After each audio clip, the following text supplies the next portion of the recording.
J'enseigne l'obéissance. Le lecteur rugueux va me dire que je suis payé pour cela. Il est vrai. Mais si nos grands messieurs m'entendaient sur l'obéissance, ils jugeraient qu'ils placent bien mal leur argent. Cette espèce est insatiable. Ne veulent-ils pas, avec l'obéissance, le respect et même l'amour? Eh bien, lecteur rugueux, faisons nos comptes entre eux et moi, entre toi et moi. Tout pouvoir est absolu. La guerre fait comprendre ces choses-là. Une action ne peut réussir que par l'accord des exécutants. Et, quand ils auraient la meilleure volonté du monde, ils ne s'accorderont pourtant que par la prompte exécution des ordres, sans qu'aucun des subordonnés s'amuse à juger et à discuter. Qu'est-ce à dire, sinon que, devant le refus ou seulement l'hésitation, le chef doit forcer l'obéissance.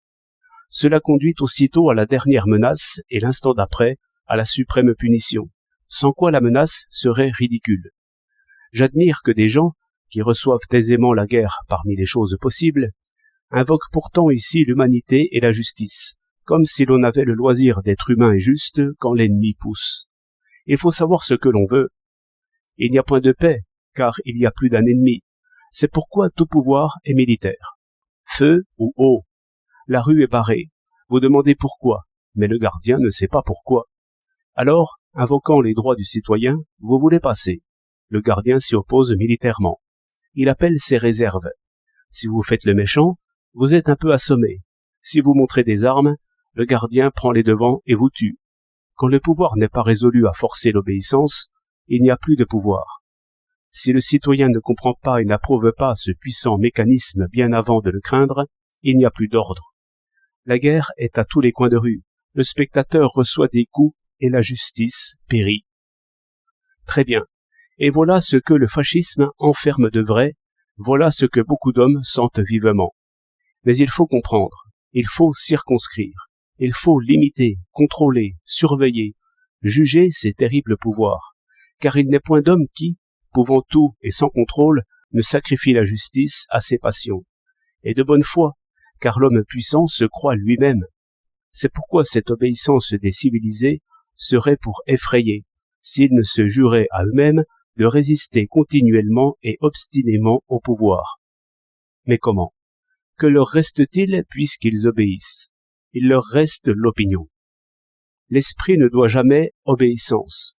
Une preuve de géométrie suffit à le montrer, car si vous la croyez sur parole, vous êtes un sot, vous trahissez l'esprit. Ce jugement intérieur, dernier refuge, et suffisant refuge, il faut le garder, il ne faut jamais le donner. Suffisant refuge?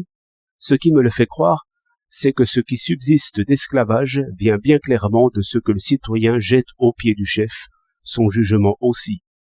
Il admire, c'est son bonheur, et pourtant il sait que cela lui coûte.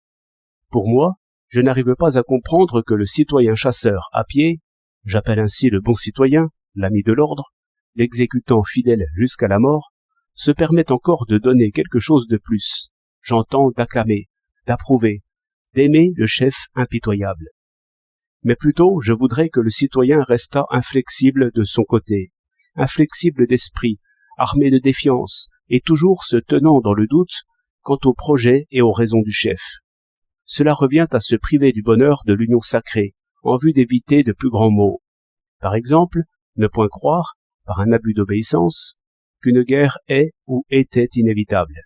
Ne point croire que les impôts sont calculés au plus juste, et les dépenses de même, et ainsi du reste.